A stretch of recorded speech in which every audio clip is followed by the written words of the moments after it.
Vamos lá então, análise do episódio 8 de X-Men 97, Tolerância à Extinção, parte 1. Faltam apenas 2 episódios para o fim da temporada. Lembrando que na playlist X-Men 97 aqui do canal, tem vídeos com informações do desenho antigo que devem ser reutilizadas no novo desenho. Depois de 2 episódios, a música volta ao normal durante a logo da Marvel Animation. Nessa abertura, não temos nenhuma cena nova, mas temos a volta do Professor Xavier na apresentação dos X-Men. O episódio começa com Cable treinando pontaria, enquanto Jean e Scott falam sobre ele ser teimoso e não querer conversar com o pai. É revelado que Cable se separou de Bishop no fluxo temporal e chegou sozinho ao futuro. Talvez essa tenha sido a ideia que os roteiristas encontraram para indicar porque os dois viajantes do tempo não se conheciam da primeira vez que se viram. Ciclope então comenta que queria os conselhos do professor, já que ele foi uma grande figura paterna para os X-Men. Cable fala sobre Bastion e explica que no seu futuro, o vilão usou Genosha para conseguir financiamento no projeto das Super Sentinelas, que são criadas utilizando o mesmo vírus tecno-orgânico do qual o próprio Cable foi infectado quando bebê. Fera comenta que da forma que foram criadas, as Super Sentinelas conseguiriam se reproduzir e, com o tempo, substituir os mutantes como o próximo passo da evolução. O X-Men faz a comparação com os Neandertais, chamados de antigos humanos, que se tornaram extintos e deram lugar para os Homo sapiens, os atuais humanos. A guerra evolucionária do Bastion durou 300 anos. Deve ser outra distopia onde o Logan é o último a morrer. Pior que é bem assim. Devido ao seu fator de cura, Wolverine quase sempre se torna a última peça de resistência mutante nas histórias. Essa fala de Morpho deve ser referência à história Dias de um Futuro Esquecido, onde todos os X-Men haviam morrido e apenas Wolverine estava vivo, no mundo onde as sentinelas capturavam e matavam mutantes. Morpho chama de distopia, que seria entendido como um mundo imaginário ou futurista, onde se tem uma sociedade injusta que vive com medo. Porém, o próprio Cable chama de utopia, um local ou tempo com uma sociedade perfeita, onde não há qualquer problema. Enquanto o Cable fala que Bastion fez upgrades na humanidade para salvá-la, vemos um local que lembra muito a Praça Vermelha, situada no centro de Moscou, capital da Rússia. Depois, ele fala que os mutantes sobreviventes foram colocados para trabalhar. Esses 2 mutantes que aparecem nessa cena são os mesmos vistos no futuro de Bishop, no episódio Dias de um Futuro Esquecido, parte 1. Aqui vemos Polaris, a mutante com poderes magnéticos. Ela está mais velha, já que aqui é um futuro, mas não dá para ter certeza quantos anos no futuro. Cable havia comentado de 300 anos de guerra, mas a menos que tenham feito alguma coisa com a mutante, ela não aguentaria viver esse tempo todo. Quando aqueles 2 mutantes haviam aparecido no desenho, eles estavam no ano de 2055, o que seria mais condizente para a idade de Polaris. Mutantes presentes em um futuro brilhante e pacífico, como sua espinha dorsal. Em inglês, Cable usa a palavra ushered, indicando que os mutantes não só estavam presentes, mas guiaram os humanos para essa utopia. Essa personagem me parece ser Rachel Summers, conhecida por vários nomes, como Fênix e Prestígio, por exemplo. Ela é filha de Scott com Jean, em outra realidade, onde a entidade Fênix se manteve no corpo da X-Men. Por causa disso, a mutante nasceu com grandes poderes telepáticos e uma conexão próxima com a da Força Fênix. Ao usar seus poderes, dá até para notar o que parecem ser as asas de uma ave. Ela já havia aparecido no desenho antigo como easter egg, durante a história Acima do Bem e do Mal. Vejam que ela apresenta marcas no rosto, que podem indicar que ela está sendo controlada. Nos quadrinhos, ela recebe essas marcas depois de sofrer lavagem cerebral e ser forçada a se tornar uma Hound, um grupo de mutantes que localizava mutantes rebeldes. Essa ponte ao fundo lembra muito a Golden Gate, situada em São Francisco, e aparece de uma forma muito parecida com a do quadrinho X-Force Volume 3, edição 27, parte do evento Second Coming. Por que você não impediu o que houve em Genosha? Fica sentado, Logan. O papai chegou. Wolverine já começa a zoar Ciclope por proteger Cable, agora que sabe o parentesco dos dois. Essa fala de Wolverine apareceu em vários trailers do desenho. Daddy's home. O viajante temporal comenta que tentou várias vezes mudar os acontecimentos em Genosha, e seu computador comenta que eles sempre são retirados do evento. Talvez seja por esse motivo que temos a cena do Vigia em Genosha no episódio 5, indicando que nada poderá alterar o ataque ao local. Na série What If é explicado o conceito de pontos absolutos, que são eventos que não podem ser alterados. A forma como o computador de Cable sai de seu braço fica diferente. Antes, ele tinha um espaço no braço biônico do mutante, mas agora ele se materializa meio que do nada.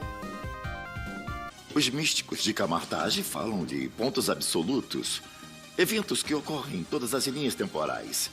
O Cable teria viajado para o momento exato que Genosha caiu, mas o tempo teria impedido. Fera cita Camartage, local onde o ancião treinou o Doutor Estranho.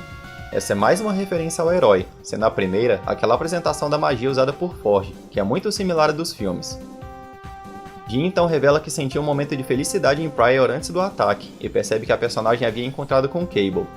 Pelo que dão a entender, a mutante realmente morreu em Genosha.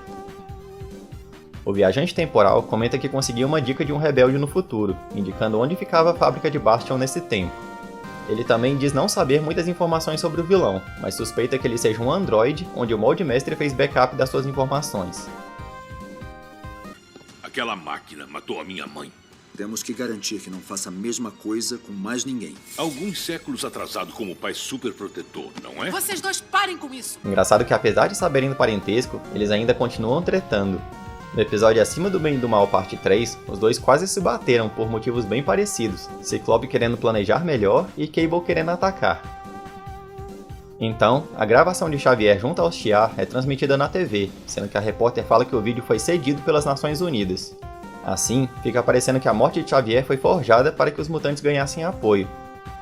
Além disso, descobrir que Gyrich foi morto ainda piora a situação dos mutantes, e todos ali percebem que foram manipulados por Bastion.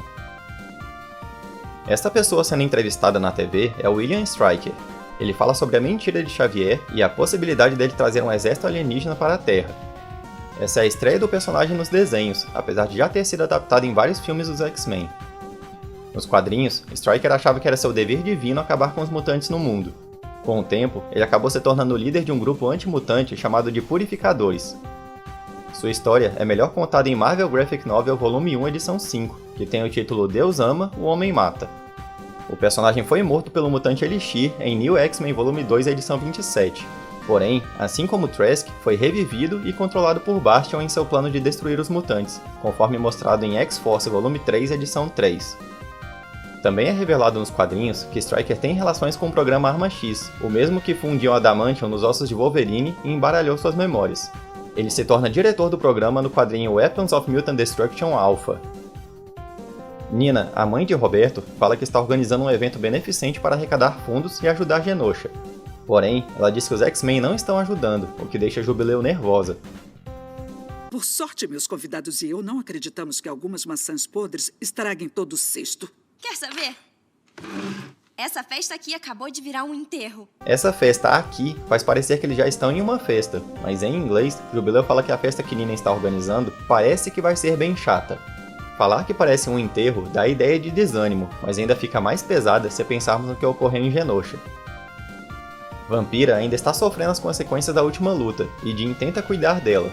Enquanto isso, Noturno conversa com a telepata sobre Pryor, e notamos que as duas realmente pareciam ser exatamente a mesma pessoa, tendo as mesmas sensações e os mesmos pensamentos, apesar de uma ser o clone da outra.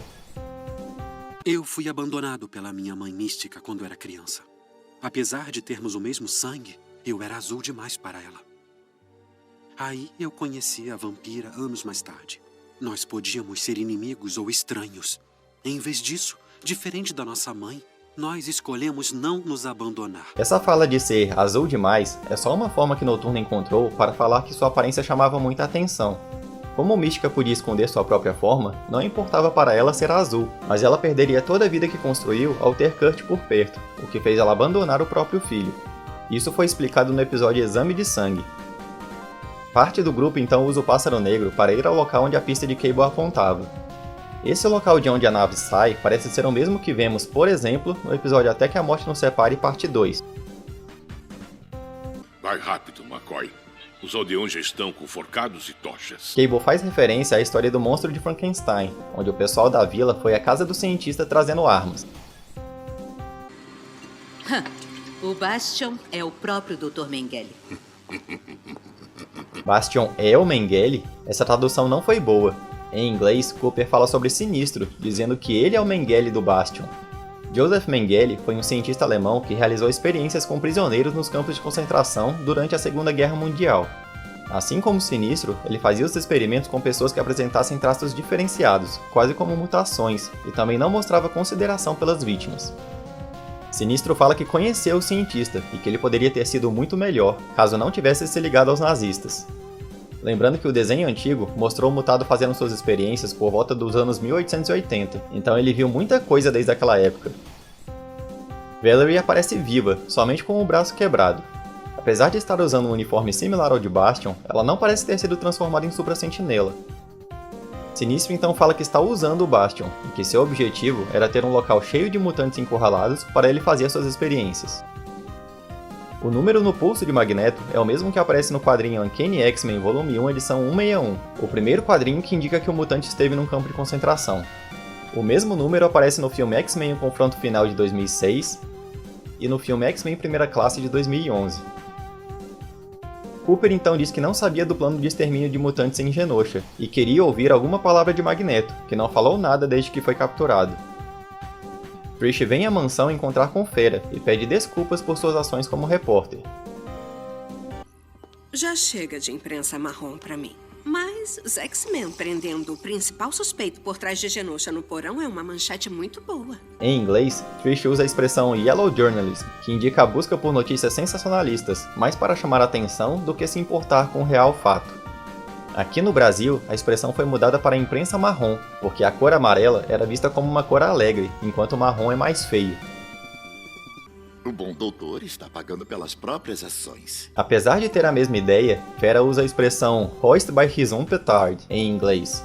Essa frase se tornou um provérbio, mas foi retirada de uma das versões da obra Hamlet, de William Shakespeare, estando presente no ato 3, cena 4. Essa parte foi traduzida como há de ser engraçado ver a bomba fazer saltar o autor, em uma versão. Trish então se pergunta quantos iguais a Trask existem por aí, e Fera liga um scanner para saber. Enquanto isso, vemos os Summers chegando no local indicado, na pequena cidade de Harmony. Jean percebe que o local é onde Bastion passou sua infância. Legal que no triciclo, ela parece ver um eco psíquico da roda da frente. Além disso, temos a palavra Zero escrita nele, de uma forma que me lembrou o escrito nas capas das histórias sobre a Operação Tolerância Zero. Nas coisas de Bastion, vemos um panfleto ou revista, escrito Stark Expo. Essa seria uma referência à exposição tecnológica promovida pelas indústrias Stark. Ela foi mostrada em vários filmes do universo cinematográfico, como por exemplo no filme Homem de Ferro 2. Temos também um boneco dentro da caixa que lembra muito as Sentinelas. O easter egg mais interessante está à direita, onde conseguimos ler XM52. Essa é uma referência ao quadrinho X-Men Volume 2, edição 52, onde temos a estreia de Bastion. Achei interessante ter um retrato bem definido de Bastion e sua família, ao lado de um quadro onde quase não conseguimos distinguir a imagem. Eles encontram uma mulher na sala, que diz que seu filho havia avisado que a pegariam amanhã. Ela ainda fala que vai arrumar as malas, meio que já esperando que seria levada pelo grupo. Pelo que parece, Bastion já havia previsto que isso iria acontecer e avisou para ela, sabendo até mais ou menos o dia que ocorreria. Essa pessoa se chama Rose Gilbert, a mãe de Bastion. A personagem é derivada dos quadrinhos e aparece pela primeira vez em X-Men Volume 2, edição 69, sendo que sua história junto com Bastion é melhor explicada no quadrinho Machine Man and Bastion, de 1998. Ao entrar no quarto dele, vemos uma foto da família com um cachorro, além do desenho em preto e branco muito similar ao que Pryor havia visto em suas visões. Também tem um outro desenho, de um local em chamas. Agora esse desenho parece exatamente o mesmo que apareceu nas visões de Pryor, sendo desenhado por uma criança. A partir disso, Jean consegue ver o passado de Bastion, justo quando estava numa aula sobre evolução humana. Ela revela que o garoto conseguia ouvir as máquinas, e logo depois aparece o Molde Mestre falando que ele deve ser o mutante mais forte que existe. Na cena seguinte, é mostrado que Nimrod entrou no corpo de um zelador da escola, que pelo crachá se chamava Richard. Ele então teve um filho com Rose, nascendo Sebastian Gilbert, o vilão da temporada. Vemos uma cena de Rose com uma roupa que parece de escavação ou de resgate, dentro de uma enorme cratera e com Bastion lá dentro, perguntando se algum dia será normal. Isso pode indicar que o garoto criou algum problema no local. Nessa cena, Rose lembra muito a garçonete que aparece no episódio O Valor de um Homem, parte 1, e parece que o produtor da série confirmou que são a mesma pessoa.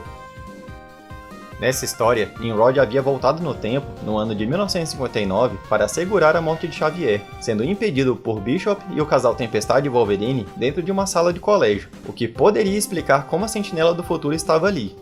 Só devemos lembrar que o local era a Bard College, que seria tipo uma universidade. Outro detalhe é que Bishop destrói o bracelete temporal de Nimrod, o que faria ele voltar para seu tempo. Eu não sei se uma parte separada do corpo dele conseguiria se manter no passado. Essa habilidade de infectar humanos não havia sido mostrada antes. O que Nimrod conseguia fazer era alterar o seu corpo para parecer com um humano. Bom, diferente do desenho, Bastion não nasceu diretamente de Rose nos quadrinhos, mas foi adotado depois que o Molde Mestre e Nimrod se tornaram outro ser. Nos quadrinhos, as duas sentinelas acabaram sendo empurradas para um portal criado pelo artefato chamado de Siege Perilous, que oferecia a chance de um novo recomeço e uma nova existência. Isso fez com que ambos renascessem como Bastion, um ser tecnológico de forma humana. O artefato tem a ver com a história do adversário, já que a deusa Roma deixou o item disponível para que os X-Men o utilizassem, depois que o grupo se sacrificou para derrotar o vilão. Legal que Rose aparece usando um colar, que me fez lembrar desse artefato dos quadrinhos. Então, vemos Cooper reclamando com Bastion por ele não ter falado sobre o ataque a Genosha. O vilão responde que não queria errar como Gyrich, que atacou Xavier e o tornou mártir, fazendo com que a humanidade tivesse pena dos mutantes e começasse a tolerá-los. Ao praticar o genocídio em Genosha, ele esperava que os humanos reagissem de outra forma. Porque quando a sua pele não está em jogo, a apatia é a sua resposta. Essa personagem de cabeça raspada é uma adaptação da personagem dos quadrinhos Daria. Ela estreou em Generation X, volume 1, edição 20, e algumas edições depois ajuda Jubileu a fugir do local onde foi presa e torturada por Bastion. O interessante é que tinha outra garota igualzinha a Daria no local, e ela não parecia ter noção de que era uma supra-sentinela. O desenho deixou a personagem com a pele mais escura e sem o detalhe na testa. É difícil não perceber o simbolismo de Magneto estar sem roupas e com algo similar a uma cruz nas suas costas, né? O seu sacrifício e penitência poderiam ser vistos como a salvação dos mutantes. Não confundam conluio de destino com indiferença a crimes de guerra flagrantes. E o Doutor Destino, conhecido vilão da Marvel, aparece na tela conversando com Bastion. Ele indica que auxiliou no plano do vilão, mas não gostou dos eventos de Genosha. Victor Von Doom é considerado uma das maiores mentes da Terra, além de possuir grandes dons mágicos. Sua estreia nos quadrinhos foi em Fantastic Four Volume 1, edição 5, e já apareceu em vários desenhos, jogos e filmes desde então. Um dos seus objetivos é dominar o planeta para trazer ordem e prosperidade para a humanidade. Pelo que parece, Destino já é o líder de Latveria, então é bem possível que ele faça parte daquele grupo das Nações Unidas que ajudou a libertar Gyrich, por exemplo. Engraçado que nos créditos seu nome não aparece, sendo indicado somente como membro da OZT de Latveria. Outro vilão conhecido que aparece nas telas é o Barão Zemo. Ele fala que enquanto o presidente Kelly tiver os X-Men como aliados, o programa das Sentinelas não vai avançar. Helmut Zemo também é um gênio e estrategista, além de exercer grande influência. Ele já foi um dos líderes dos chamados Mestres do Terror e uma das lideranças da Hydra, grupo rival da SHIELD.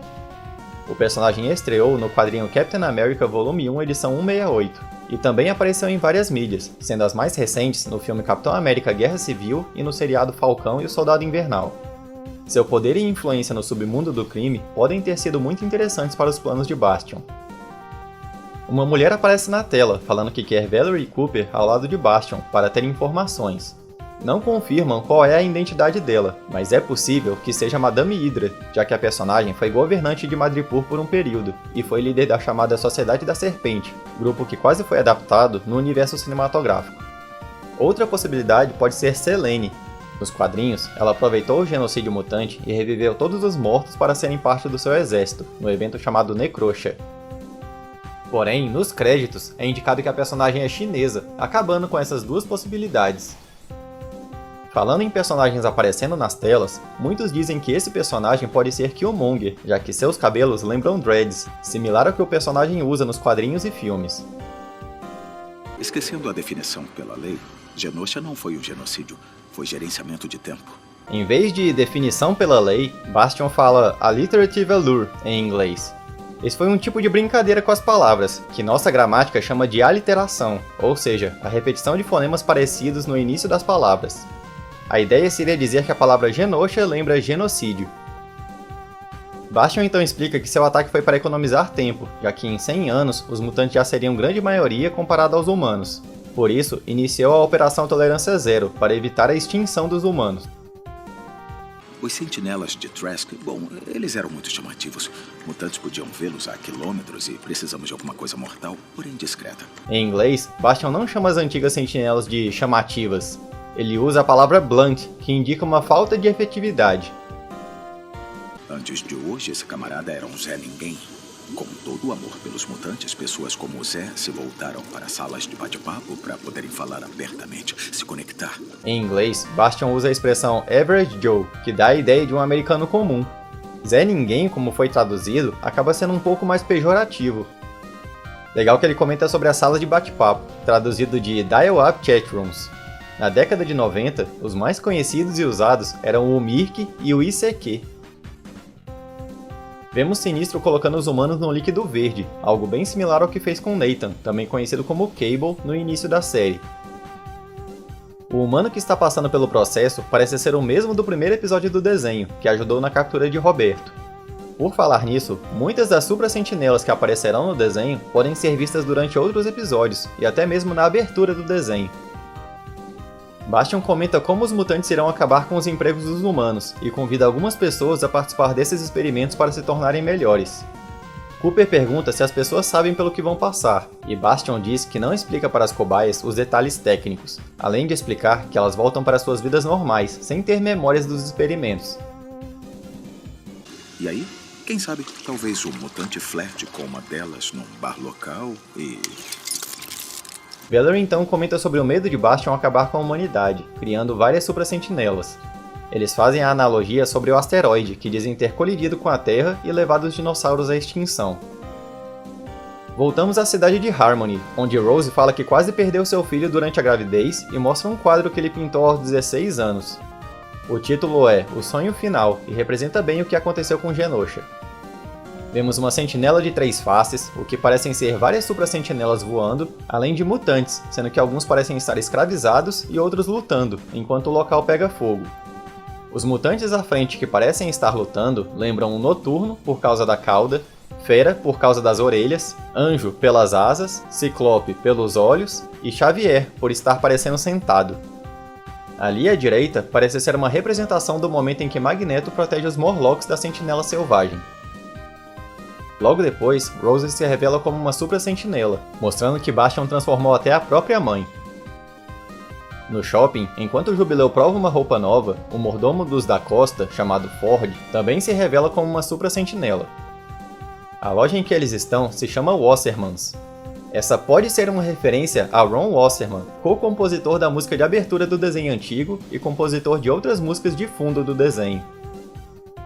Enquanto Fera explicava que estava usando o cérebro para monitorar frequências cerebrais similares à de Trask e revelar que o cientista não sabia que era uma supra-sentinela, o rastreador indica várias pessoas se transformando.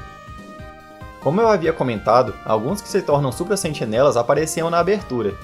Esses dois podem ser vistos correndo lá. Ai, minha santa querupita. Novamente, Fera fala seu bordão Minha Santa Querupita, uma tradução de Stars and Garters. Ele já havia falado isso no episódio 3 do desenho. Ai, minha santa querupita. Trish ataca Fera, arremessando ele para outra sala. Legal que no laboratório dá pra ver canos no teto, algo colocado lá para facilitar a movimentação de Fera pelo local. Engraçado que Morph e Wolverine pareciam estar assistindo TV, mas não tinha nada passando nela. O Hank tem um péssimo gosto pra mulheres. Péssimo gosto. Em inglês, Wolverine fala que vai conversar com ele sobre seu gosto por mulheres. Pelo jeito, todos já sabiam sobre um possível relacionamento de Fera e Trish. No desenho antigo, Fera tinha ficado próximo de Carly, uma menina que estava esperando uma cirurgia para recuperar sua visão.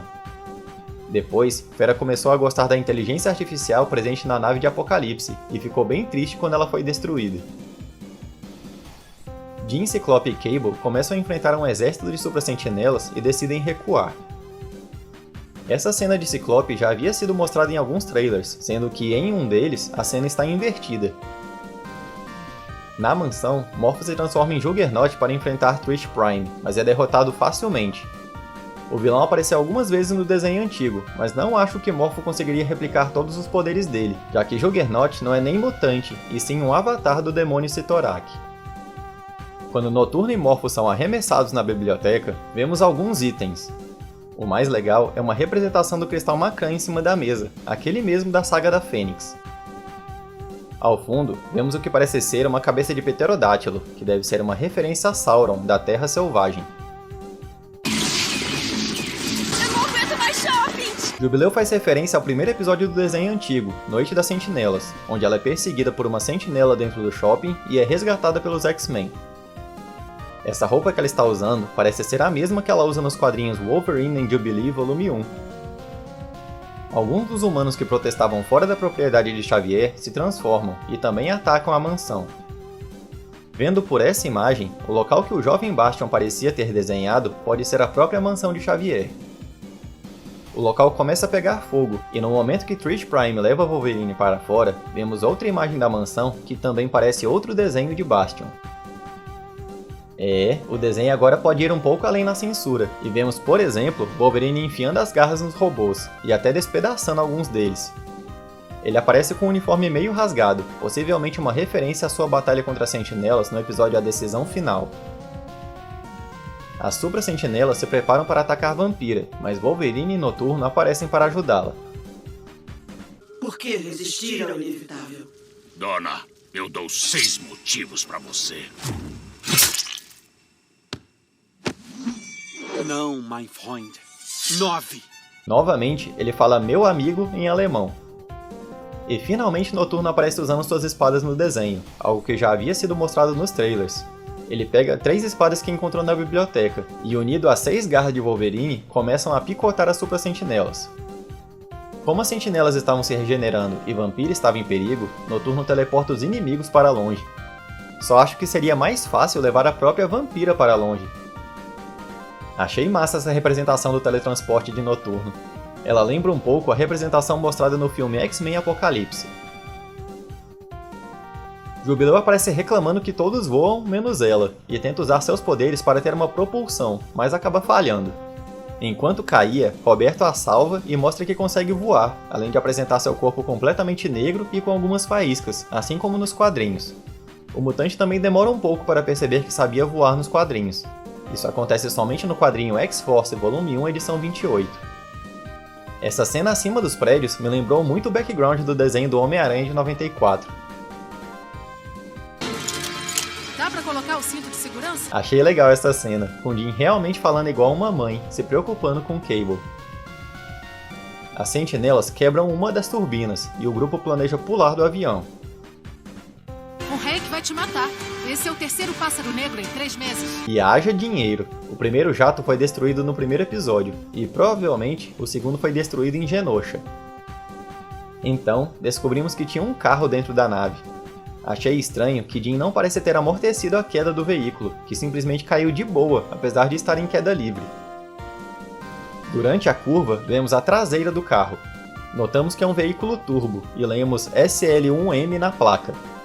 Essa é uma referência à palavra Slim, apelido do Scott nos quadrinhos. Jean o chama desse jeito, por exemplo, na primeira edição de X-Men. O carro já havia aparecido em um dos trailers, mas a cena estava invertida. Legal que o carro é azul e tem vidros vermelhos, o que nos faz lembrar do próprio Ciclope. Interessante que Cable se impressiona por ele ter um Porsche. No desenho antigo, não dava para ter noção de que carro era, mas dava para ver que era um estilo esportivo. E novamente, o carro tem seu teto arrancado, assim como no episódio Noite das Sentinelas, quando Wolverine desconta sua raiva no carro de Summers. Essa mesma referência foi utilizada no episódio 2 do desenho.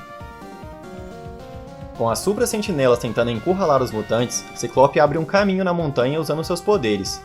Ele já fez algo similar no episódio A Decisão Final, cavando buracos para sair da base das Sentinelas. Depois, vemos Roberto e Jubileu entrando na festa beneficente, pedindo ajuda para Nina. Eis que as sentinelas param o ataque e dizem que não matam mutantes, comentando que estão lá para salvá-los. Pelo jeito, as máquinas também se preocupam com a impressão que dão. Só não entendi por que Roberto levou as sentinelas logo para a casa da mãe, de tantos lugares para ir. Ao fundo, conseguimos ver a bandeira de Genosha com os escritos Um Mundo, e só para constar, a Supra-Sentinela de casaco também está presente na abertura. Meu filho, faz o que os homens mandaram. Na dublagem americana, ela fala meu filho em português. Meu filho, do what the men say. Bastion vai até a mansão de Xavier e a vê pegando fogo, algo similar ao que seus desenhos de criança mostravam. Ele recebe então uma mensagem de Sinistro, dizendo que Cooper libertou Magneto. O vilão parece não se importar muito e cria um tipo de portal que o leva diretamente ao local onde Magneto estava. Acho engraçado que apesar de poder criar portais, Bastion chega na mansão de carro. E o vilão também consegue criar portais nos quadrinhos, sendo que em X-Men Legacy Volume 1, edição 236, que faz parte do evento Second Coming, ele consegue criar um portal que traz sentinelas de uma linha do tempo alternativa. Notem que no capô do carro de Bastion tem uma pequena representação de Atlas. Na mitologia grega, Atlas era um titã que foi condenado por Zeus a sustentar os céus. A ideia da escultura é indicar que ele carrega o peso do mundo nas costas, indicando que Bastion se acha o único capaz de salvar os humanos dos mutantes. Cooper é interrogada por Bastion e fala sobre o que sentiu em Genosha. Ela ainda diz ter uma sensação de déjà vu, como se ela tivesse visto essa mesma tragédia várias vezes. Isso fez com que ela nem se sentisse surpresa pelo que aconteceu no local. Durante a cena, vemos que Jubileu e Roberto haviam sido capturados e seus poderes anulados pelos Colares. Magneto estava certo. E mais uma personagem falando sobre Magneto estar certo. Já foram várias indicações disso durante o desenho. Magneto então solta um pulso eletromagnético que afeta todo o planeta Terra. Isso parece ser referência ao evento Atrações Fatais, onde ele faz o mesmo, em retaliação à manobra dos humanos para evitar que ele voltasse a entrar no planeta. Isso deve causar problemas no mundo, e vão novamente culpar os mutantes por isso. Interessante que ele parece ir para o Polo Norte, para talvez se beneficiar do poder magnético do planeta. Lembrando que no episódio O Pacto da Falange Parte 2, Magneto estava numa base situada no Círculo Ártico. Enquanto a onda magnética atravessa o globo, as luzes se apagam, e finalmente conseguimos ver o Homem-Aranha. Pela sua roupa, parece ser o mesmo do desenho de 94. Apesar dele ter aparecido junto dos X-Men no seu desenho, somente sua mão foi vista no desenho antigo dos mutantes. Agora, vamos esperar que ele apareça um pouco mais e que a conexão entre esses desenhos seja oficializada de uma vez. As ondas também afetam o Japão, já que conseguimos ver o Samurai de Prata. O personagem já havia aparecido no desenho antigo no episódio A Lotus e o Aço. O ataque de Magneto afeta uma usina, que deve estar situada numa região próxima da Rússia, já que conseguimos ver Omega Red, um mutante modificado para ser uma arma viva. Ele parecia estar desacordado dentro de um tubo, mas com a energia sendo desligada, o vilão acorda. Só não sei como ele foi parar ali, já que da última vez que ele apareceu no desenho antigo, ele foi deixado dentro de um submarino desgovernado que caiu nas profundezas do oceano. As supra-sentinelas caem desacordadas após serem atingidas pela onda, um alívio para os X-Men. Wolverine então comenta que Magneto conseguiu seu objetivo, que era declarar guerra aos humanos. E quando o grupo mais precisa, o Professor Xavier volta do espaço. Ele aparece com o mesmo uniforme de viagem que Lilandro usava no episódio A Saga da Fênix Parte 2. A mim, meus X-Men.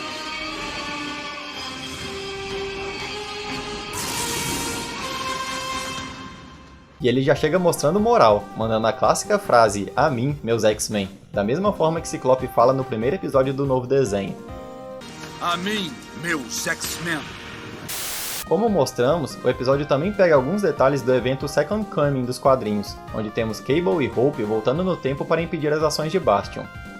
O vilão havia revivido os humanos que mais mataram mutantes e criou o chamado Conselho Humano. Lá também temos o sacrifício de um amado X-Men enquanto tentava impedir Bastion, algo que é mostrado no quadrinho X-Force Volume 3, edição 26. Bom, isso é tudo para esse vídeo. Gostaria de agradecer aos nossos doadores e a vocês que prestam apoio ao canal do jeito que podem. Nossos vídeos estão sendo lançados toda sexta-feira à noite, então fiquem de olho. Até a próxima!